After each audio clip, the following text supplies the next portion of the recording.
Hey everybody, welcome to the In All Things podcast. It's time to see God in everything.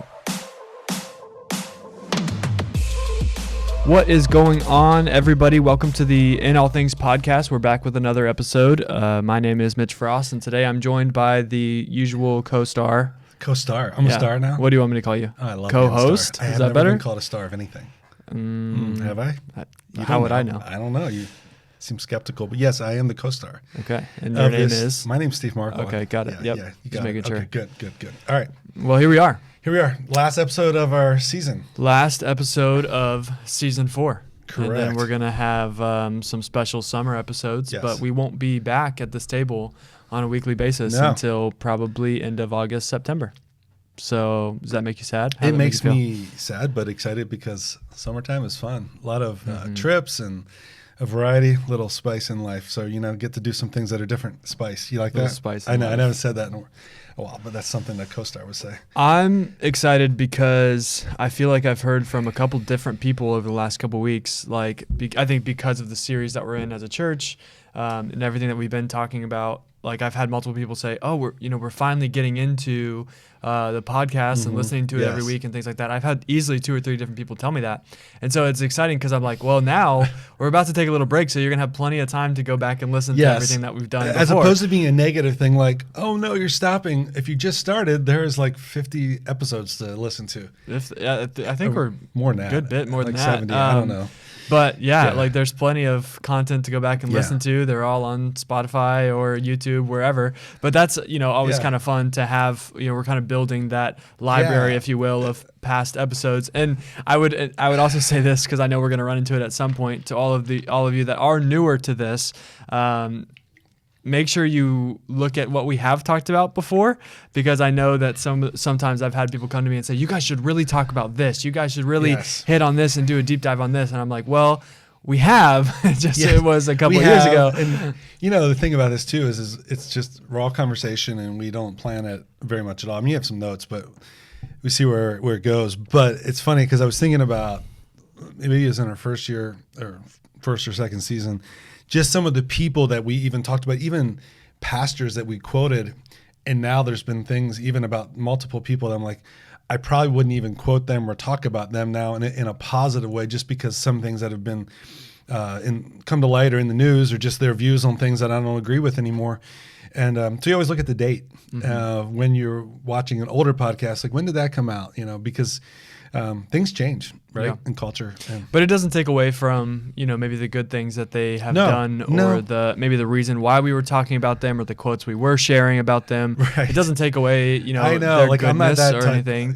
100%. But it is interesting to think about for sure. Yeah. Because I know there's definitely, at least the first couple seasons, like you said, we heavily talked about some people that I'm like, a lot of not just pastors, but like people in culture, like, oh, look at the good thing they're doing now. Yeah. Now they're, so I think people that listen, we're going to believe that all of our listeners are smart people that can, separate that, everybody's capable of good things and bad things. And so just because they've done things that maybe aren't honorable doesn't mean everything they've said is not true in the past. So anyway, I don't know where we are. Yeah, I don't know either. But today we have our final episode of the season and our final kind of playoff of our Critique. Elephant in the Room series. The last part was yesterday here at our church. So we'll just kind of start there, kind of like how we have been. I want you to kind of walk us through what did you preach on? What did the prep look like? What did the week leading up to it look like? How did you feel? And then we'll just kind of go from there. Okay. We talked about politics yesterday. We didn't talk about political views on different issues. We talked about what the Bible says or what Jesus taught about politics or respecting authority, governing authorities, what Paul said, what Peter said. And we talked about Christian nationalism. We talked about how politics can become a god in people's lives. And that was the overall theme. And it's funny because I thought, okay, this one compared to talking about transgender issues or same-sex attraction, this one's going to be easier to prepare for. And it really wasn't. I was surprised because I wanted to make sure that it did not come across as I really want you to know where I stand on issues or what my political party is or anything like that. So, because that's not the point. That wasn't the point. The point is, how do we as Christians handle our political views and treat other people in this culture? What is the right stance? What's the right way to carry ourselves? So that was the overarching idea. One of the best comments I got after your words yesterday was from someone who knows me. And they're like, Steve, if I didn't know you, I would have no idea after that sermon where you are politically, because it didn't come across like, hey, here's my views. There's these undertones of what you're trying to get across. I was like, well, that's good, because that's what I was shooting for, because that's not the point of the message. It wasn't like, hey, treat everybody nice, but you should all vote this way. That was not my point. Mm-hmm. Now, if you want to know what I think about issues, I'm happy to talk about that, but that's not what I believe the pulpit is for. The pulpit, that sounds like a really old word. Mm-hmm. That's not what the platform is for, unless it's a biblical issue. And one thing I said early on was, we did the politics sermon at the end of the series, because I think all the other issues that we have talked about, they all have political undertones, and there's all so much politics involved in those. And really, our view should not be based upon that. It should be based upon the Bible first, the biblical lens that we should see everything through, not the political lens. Mm-hmm. And some people put politics above their faith, and mm-hmm. that's kind of the overarching idea yesterday. Your faith is what matters the most, and there are things that are that are biblical that may line up with one political party, and then some that line up with another one. Mm-hmm. So that's kind of the idea. What was your take? What was your hot take on the message? Like, how did you feel? Well, hot take is typically when you say something that people wouldn't all agree with. Okay, and so I don't think I have a hot take. Not a hot take, just your take.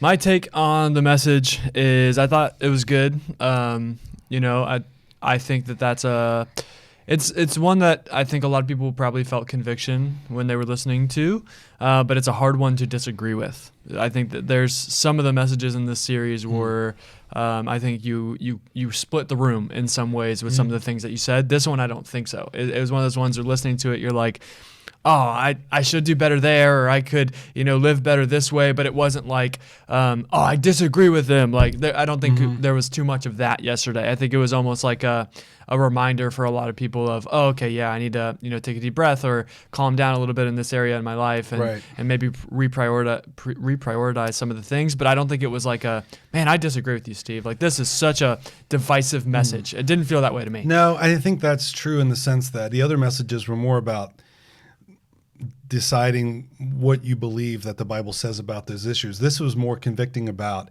how do you treat other people in relation to what you already believe about those issues. Yeah, right? yeah.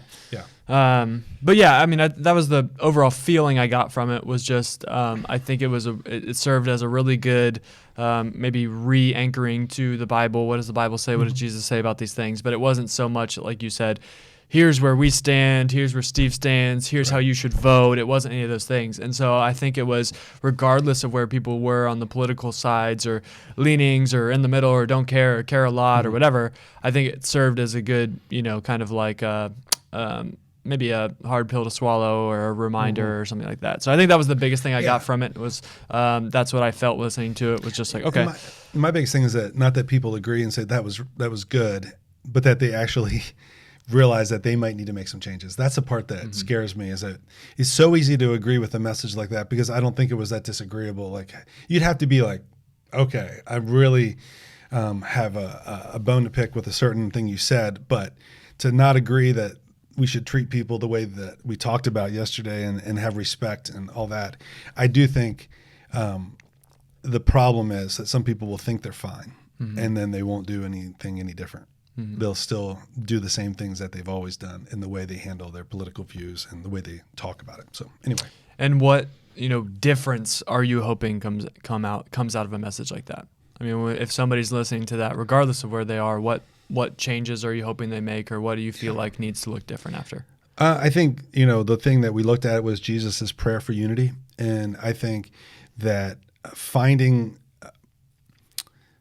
that middle ground for people who are extremely political and for people that don't care. And I think, like I said at the beginning, both extremes I think are dangerous, and I'm not sure they're healthy or biblical to not care or to be overly political. And I think that those who are overly political are a little bit more understanding. That would be an outcome. They're a little understanding and a little more kind in their approach to people, and want to listen to hear other people's views and opinions that are different than them, so that they can be a little more, I would say, cautious in their approach and a little more kind in their words. And those who kind of just block people out that are political, the don't care crowd, or they're like, it doesn't matter, it doesn't affect me, that they would realize that at some point we're all affected by what happens politically in our country, and some things that happen that we can, make better in our country, we should care about. And I think that, both sides that are extremes coming to the middle and acting differently and treating people differently and like thinking differently about it could be a good thing. It could help us to be more unified. I don't think, though, that we need to get into a church where we try to say, okay, what are the issues that we're all going to agree on, and let's go vote for those issues. And I think people still need to examine issues, look at the Bible, and say, okay, one of the best responses or reactions that I got to anything I said yesterday was right near the end, when I said something about people struggling, like, I'm not going to vote because both candidates are terrible people, and it's like voting for the lesser of two evils. And I said, it's always going to be voting for the lesser of two evils unless Jesus is on the ballot, because we're all sinners, and every candidate in any position, there's always going to be something that's not perfect about them, because we're all imperfect people, and there's going to be things like that. So it's about, I think, caring about your country enough to vote for candidates that have the closest to your biblical view on issues, so that you can see things happen in our culture that are better for people. And so what's our goal? To love God and love people, and not to necessarily make our nation into a Christian nation, but to influence culture. Mm-hmm. So yeah, I think that's good. I mean, I'm trying to, as I'm listening to you talk, and I know that this is something that you're relatively passionate about, because your parents and your family cares a lot about these things. Sure. And you were raised in that way, like you said in the beginning of the message, started to talk about Christian nationalism and the two different stories, which I thought was awesome. And you said, I was kind of raised this way, and I wish this was true. And so I know that this is something that, you think about a good bit and try to navigate the world of, faith and politics and all the things in between. So I'm trying to figure out where to go with this conversation, because I think that there's a lot of thoughts that would be interesting to pull out of you and kind of talk about. But so your kind of big things were praying for unity, right? That was big in your message, and loving unconditionally, right? And then was there a third? It was. What was the third? It was trusting in the sovereignty of God. Okay. So let's just break down each of those. Let's just start there, because I think that could be good for maybe anything you didn't get to, or any further thoughts on some of that stuff. Praying for unity is such a big deal when it comes to the Bible. If you look at the New Testament, if you look at a lot of what the apostles wrote, if you look at the first church, a lot of what they were going for and begging for and praying for was unity. They were asking the church, the body of Christ that had so many different parts and looks and styles and languages, they were asking all of them, hey, we got to be unified the way that God is unified. We got to press on for unity. Right. We read a book as a staff by Francis Chan called Until Unity, and it was kind of like, bringing up this idea that if you look at, the move of Christianity, the kind of the first big movers of it were really pressing for this idea that we should be unified in our message and in our love. And I think that that's such a simple sounding idea, but I think it's so far from where we are. That's why I think, kind of ending this series on politics is so interesting, because in my opinion, politics has become one of the most divisive things that you can talk about, that you could bring up, that you can, I've been in rooms over dinner, over lunch, where that has come up, and the entire atmosphere of the room will change. Everything shifts when that is brought into the conversation, because it is so divisive. And so, where I kind of fall on a lot of these things. I've always struggled with this conversation, because I've been in settings and in those rooms where that happens. And for me, it's like, I guess I'm always trying to weigh my life on, if things are hindering my ability to love God and love other people, then I want to be careful how much I allow myself to engage in them. And what I've typically found is in my life is this conversation around politics, when it goes that direction, kind of the love stops and the tone changes and the anger rises and the things change. And so I've found, not that I don't care about those things, but in a general setting or in group settings or in those types of situations I've been in, I'm not going to engage in those conversations because I've found that the results of those conversations are never healthy and they're never good. And that's been my biggest struggle with this conversation so far. And we've had lots of conversations about those things, you and I. And that's my biggest struggle with this whole thing is, yes, obviously there's some base level where we have to care, right? These things do affect us. Like you said, you kind of defined politica, right? The base meaning of politics is the affairs of our cities. We care about the communities we live on, at least I hope we do. Jesus did. Right.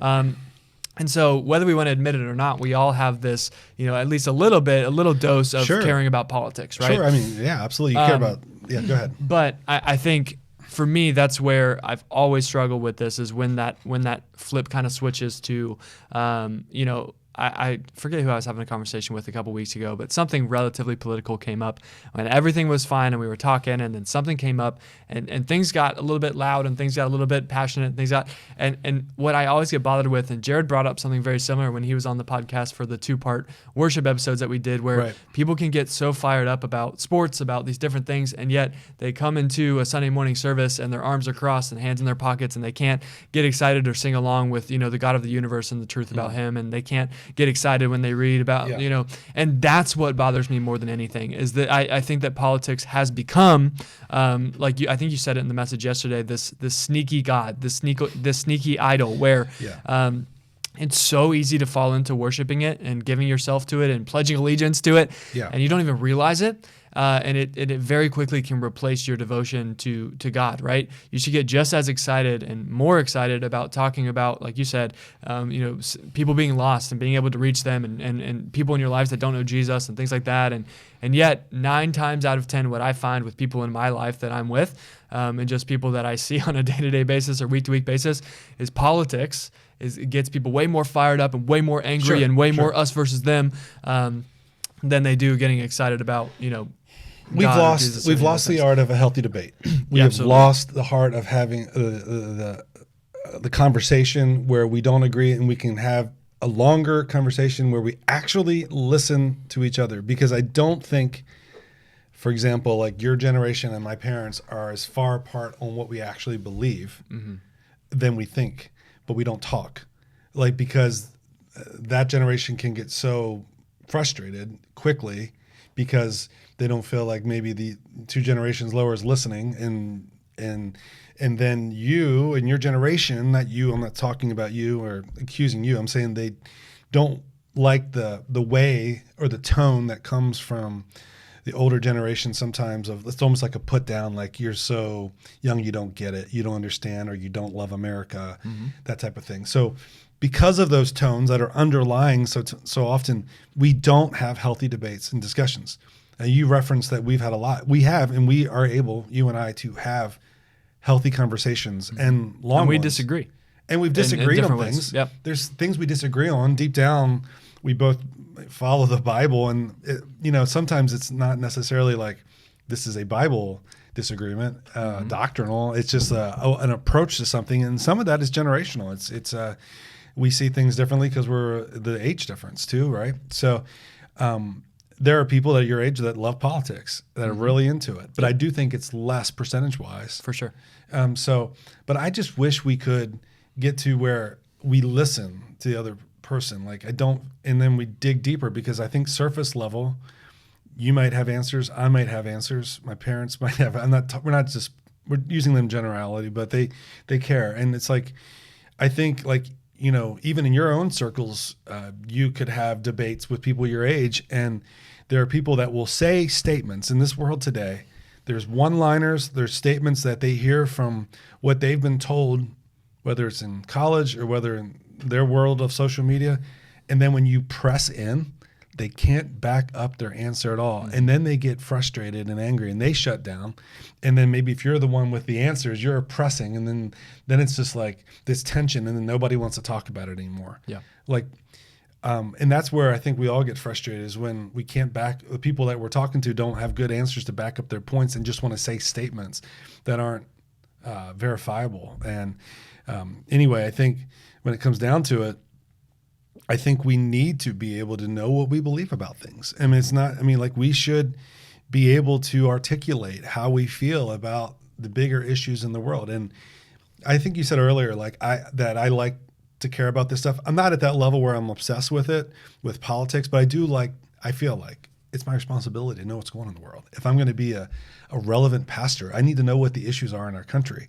I have to know what are the biggest problems that we're facing as a country right now. I can't have my head in the sand and not watch the news at all or follow any type of news and know what is happening in our country today so I have a handle on it. And so when you listen to things and you hear things, you have to start to say, okay, well, how does a Christian respond to this? What should my view be on big issues like immigration and crime and the transgender movement and all the things that keep popping up in the news on a daily basis, besides sports and the weather, the things that are affecting our culture and affecting our kids and our schools. I need to know what's going on, and I can't have no opinion on that. Mm-hmm. So when you have an opinion, I mean, obviously, and you talk about it, there are going to be people that press back about that, and not everybody's going to agree. So we go back to the question. You're saying, why did Jesus say we need to pray for unity? Because he knows people, and everybody's got their own reasons and feelings for why they believe what they believe. So I think some people are debating because they want to listen, and some people are just debating to try to convert. Mm-hmm. They want to convert you to what I believe. And we've had conversations where I've gotten frustrated. Even we've had healthy conversations, but frustrated, like, why don't you believe what I believe, right? Like, why don't you see the world the way I see it? Well, it's just, you don't. There's no real answer to that.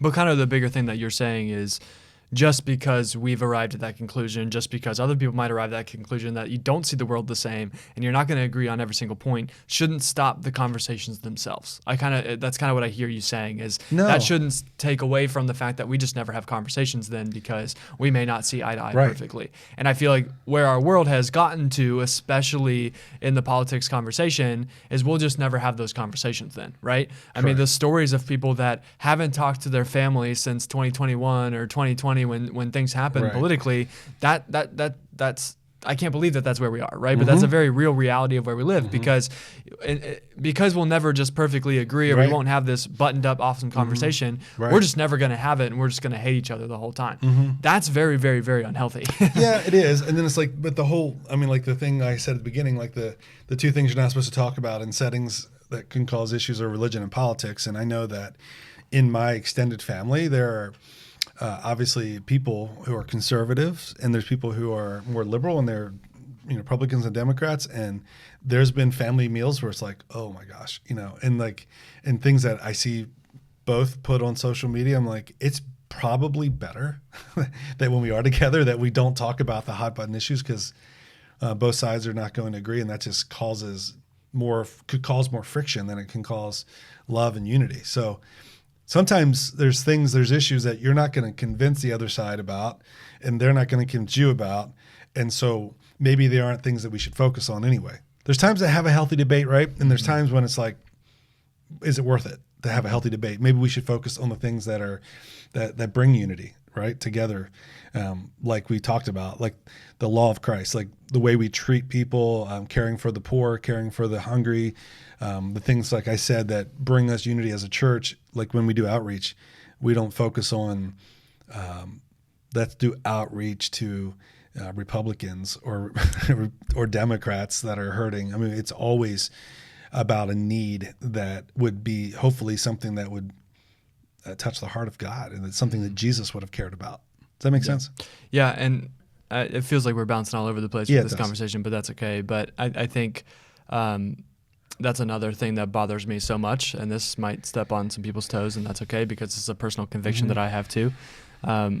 Part of the reason why I struggle to go all in and be sold out on American politics is when's the last time that I've crossed the street in my own neighborhood and cared for somebody and loved somebody and served somebody there. And I feel like generally speaking, people who are obsessed with the news and all in and could talk all day about politics, they're not loving their neighborhood and their community well. I know that's a generality, but generally that's what I see.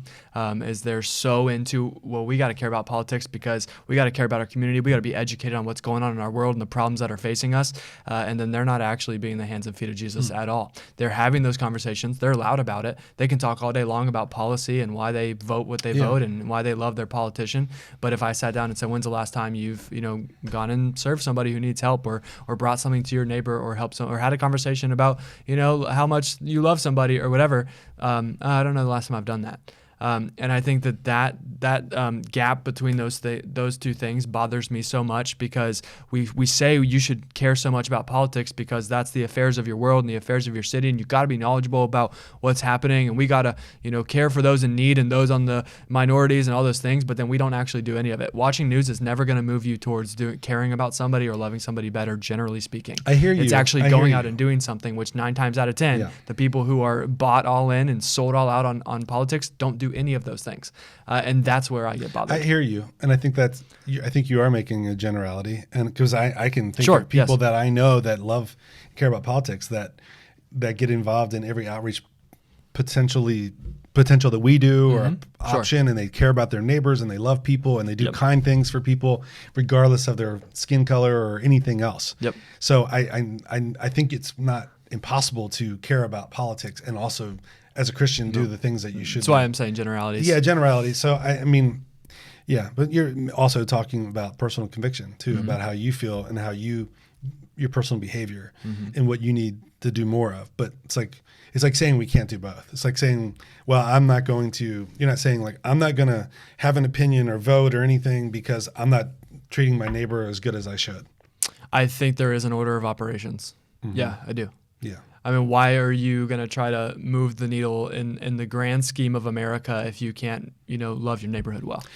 Because there's other issues that when you vote, they don't just apply to, they're not mutually exclusive. I understand. Right? You can still care about your country and your city by voting for people that have the values that you have. Even if you're not living out all the values that you should, that doesn't make you a hypocrite because you care about those things. Yep. I agree. Right. Okay. Yeah, it's the same as like when I was in high school and, everybody starts hearing about the Great Commission, how we're supposed to go and make disciples. And 9 times out of 10, when high school students think that, they think, I got to go on a missions trip.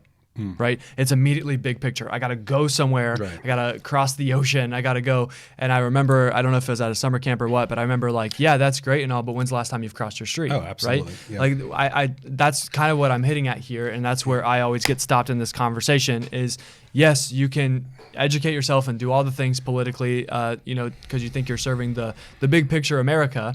But yet again, there are people in your circle, in your church, in your home that need you, and we're not there for them, loving them, serving them. I think we both are agreeing that we'd argue for both, that both are important.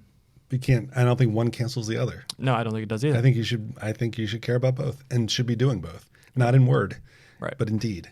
Yes. Yeah. Anyway, so that was, loving or praying for unity, loving unconditionally is a big one. And when I heard your sermon last week, that was one thing that I kind of pushed you to develop, I think, a little bit more, because I think a lot of people think that they love unconditionally. A lot of people think when they hear that we're called to that, or they hear that Jesus asks us to love other people as much ourselves, whatever, they kind of just check the box and think that they do it. But I think that, yet again, there's a gap between thinking that you do it and actually doing it. And so any thoughts there on what that difference looks like? How can somebody know, okay, you know what, I actually am loving somebody, as much as myself or more than myself, because that's what Jesus calls us to. And I think, yet again, there's a lot of Christian people that have grown up in the church, and they hear that and they go, oh yeah, I'm good. Like I do that. But how do we know we actually are? I would say, do you have people in your friend circles that are not believers or not politically aligned with you, that truly they would say you're their friend and that you care about them and that you're loving toward them? Would they, you could say it, but would they say that about you, that you're that type of person? And I think that's something that we all need to be hit with. Like, if everybody, it goes back to the echo chamber idea too. Is like, if everybody that's in your circle that you love is just like you and thinks just like you, that's so easy, right? And I think that we must kind of look in the mirror and say, okay, well, who is it that I have in my life that is, if I'm a Republican, they're a Democrat, and we've had good discussions and they know I love them in spite of the fact that we don't agree on things? or they're different from me. They're not a believer. I'm a believer, but they're my friend, and they look at me as someone who doesn't judge them, who treats them with respect, no matter what they believe about faith and God and all that. So yeah, that's good. I think that's a very easy, somewhat, but applicable way to actually start to live that out. We don't need to overcomplicate this. No. Like, it's just like if you put people in the spot right now and say, who are those people? Who are they? Like, do you have names? Yeah, right. yeah. Yeah, I think that's good. And we've that theme has been running throughout a lot of this series and these conversations on this podcast as well. Like, do you actually have people in your life that are different than you? And love them well. There's danger of thinking you have to water down what you believe to have friends that are different, or to water down your faith in order to have friends that they don't have to line up with you exactly to be your friend or for you to love them. And I think that we need to get our minds wrapped around that idea. Yeah. But I mean, the world as a whole has been pushing that pretty hard for the last couple of years. Of yet again, they don't agree with you perfectly, cut them out. Even if it's your own family, who cares? Right, and that's such an like we wonder why isolation and depression and anxiety are skyrocketing. Well, like our world is telling us to cut off and cancel anybody that doesn't perfectly agree and have the exact things that we have or passions that we have or whatever.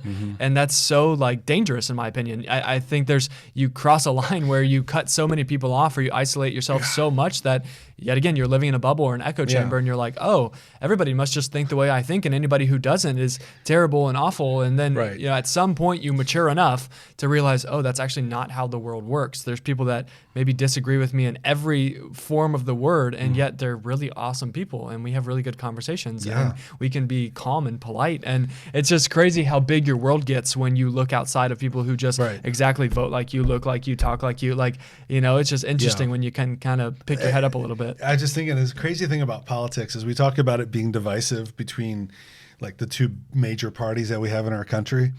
But we're going to watch over the next year, before we get to the final election, of the divisiveness just within parties and how ugly it gets. I mean, it's already starting the name calling between different candidates for president on the Republican side, and then the different people that are going to go probably up against Biden because he isn't, his numbers aren't good. So there's going to be candidates. Usually you don't get that with an incumbent, that there's going to be people that challenge him, and the things that are said among Democrats about him.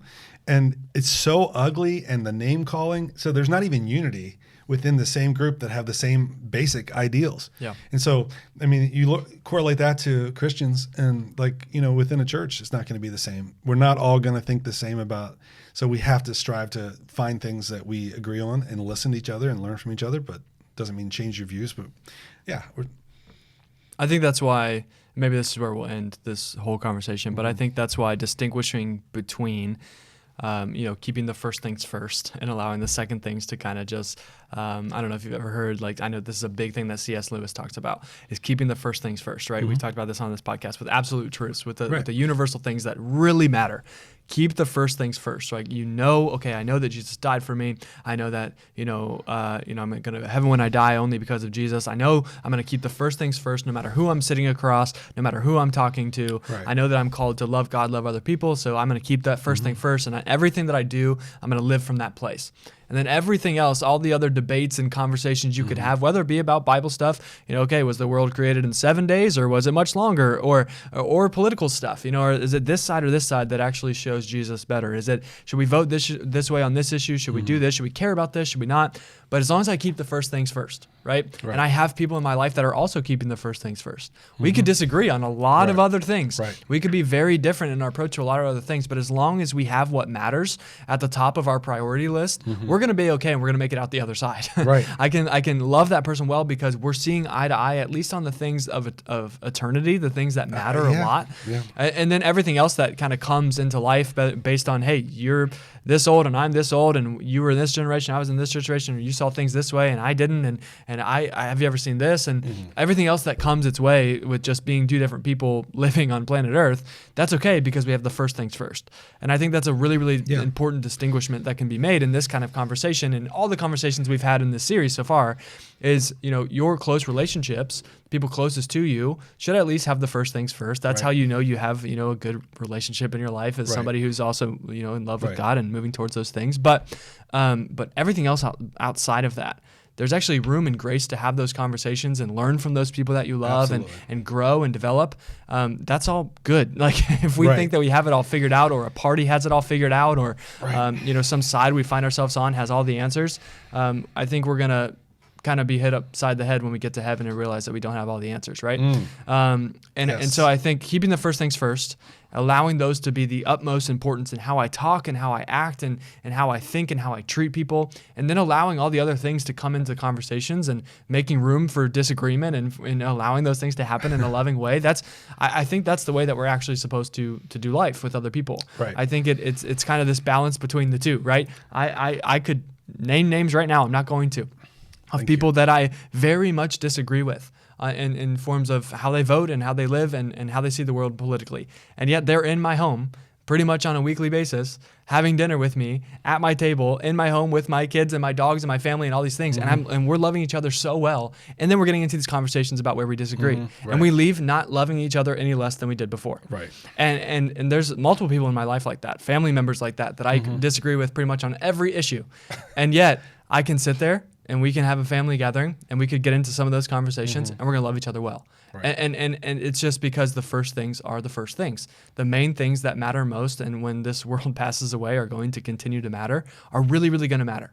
And if those things matter more, guess what? That's going to show up in the way you talk and how angry you get or how cool and calm and collected you are. That's going to show up. Yeah. It's obvious when you're somebody who is walking with Jesus as compared to somebody who's walking with a political party. The difference between the two is so obvious in times of argument or times when things get fired up or get intense. It's so easy to spot, that's somebody who really follows Jesus. That's somebody who has the fruit of the Spirit in them because they're calm, they're patient, they're listening, and then they're speaking when it's time.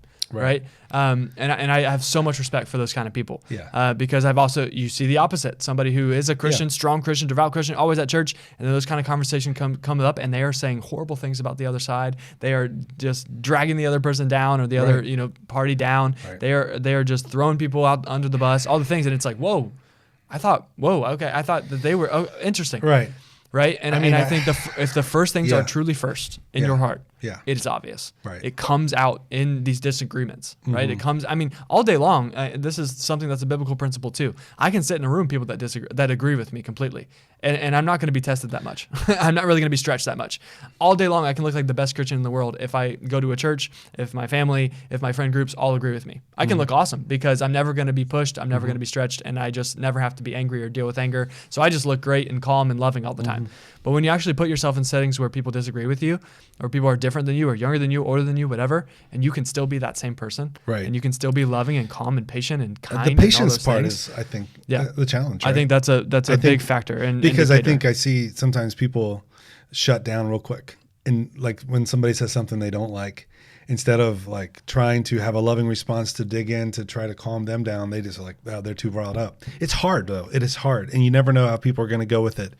But the whole, I think first things first, I think you are hitting on a key point in what it means to be a follower of Christ. And I mean, I even went off script yesterday one time with one thing I said that wasn't when I went over with you. And I would imagine you would agree with me when I said, I don't care who you are and what you believe. As a Christian, there's no room for bumper stickers that say, let's go, Brandon. You know what I'm saying? Like we have to come back to our faith and be like, you know what? Who are we representing more than anything? If it's Jesus, it's not something he would say. Yeah. And it's not something he would do no matter whether you respect or disrespect somebody. And in the end, and I think, and it's different than what you're saying, but it goes absolutely along with it. The whole ending was about trusting in the sovereignty of God. And when you talk about first things first in big picture, like our lives are but a vapor in the timeline of eternity.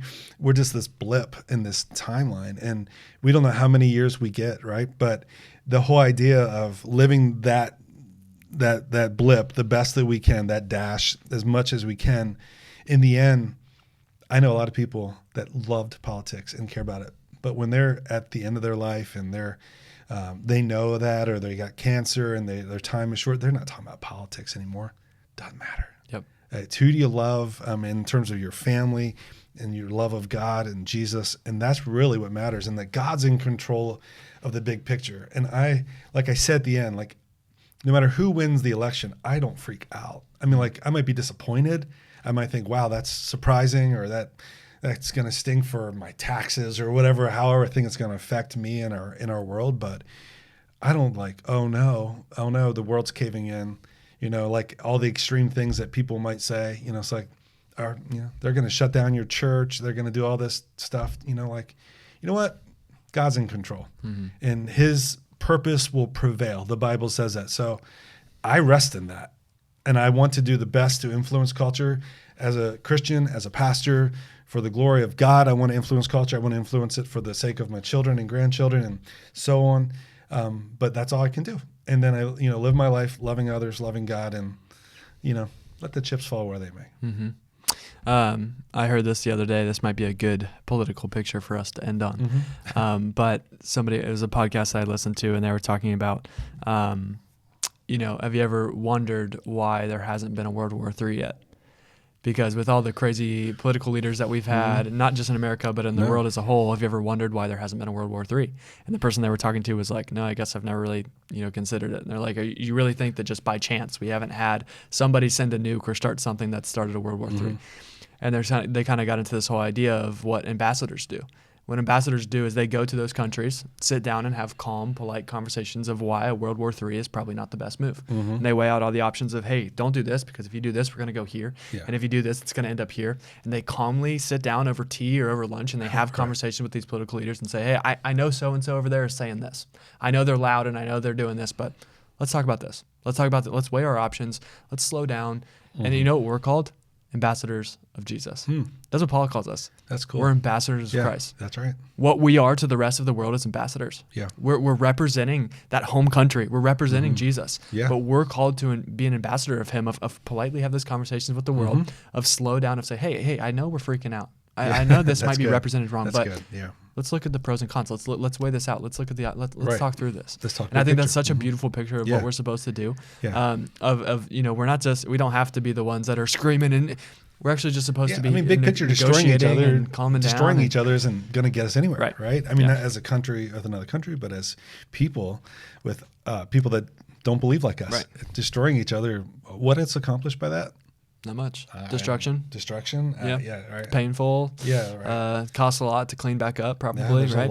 There's a lot of things. There's a lot of outcomes of that. Yeah. So anyway, any other closing thoughts you want to have on this kind of interesting back and forth that we've had today? No, you're done. I don't think so. I mean, it could go on, but I think we've talked in circles a little bit, but about these topics from this message yesterday, and I think, it's going to be, like I said at the end, a challenging year ahead, because it's another presidential election, and it's going to be politically charged, and we're going to hear a lot. And again, it's like, you got to wade through it. You got to not put your head in the sand and ignore it, but you got to, because I think we need to know what's going on in our culture, but we also need to really look in the mirror and think about how we speak about it, the derogatory comments that we say about other parties, and about how could anybody vote for them or believe that. Like, I think when we say those type of statements, I mean, we just automatically are putting up walls, and we're not being ambassadors, right? We're not like going to find peace with those people, those people that believe differently than us. So there's a lot. There's so much there. But anyway, I am thankful that this series is over, and looking forward to what's next as we go into your series that you're doing. If you want to say anything about that, but that's going to be great. You got a book coming out. So, by the time people listen to this, it'll be close. That's exciting. And then we're going to, the summer, get into some things at church with the book of Acts, go for like 9 weeks. That's going to be cool this summer to do that. So great things ahead, and look forward to being back here on a regular basis, but also maybe some summer specials. Yeah. We'll see. Stay tuned. Yeah. But let us know what you would like season 5 to look like as we take a couple months off to think through. There's some exciting changes that I think I have kind of in the back of my mind that I don't think I've told you yet.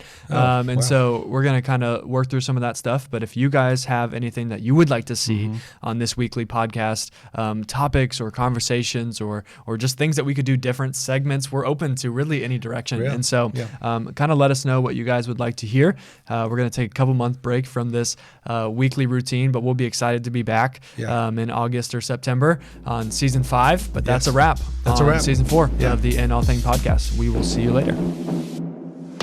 Thank you so much for listening to this episode of the In All Things podcast. Our challenge for you today is to send this episode to one person. Seriously, think of somebody right now that could use this conversation and send it to them.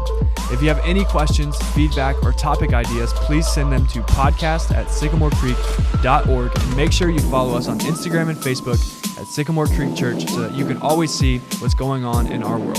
If this conversation helped you at all, make sure you share it, leave a review, and subscribe so that you don't miss out on a single episode. We love you, God loves you, and we'll see you next week on the In All Things podcast.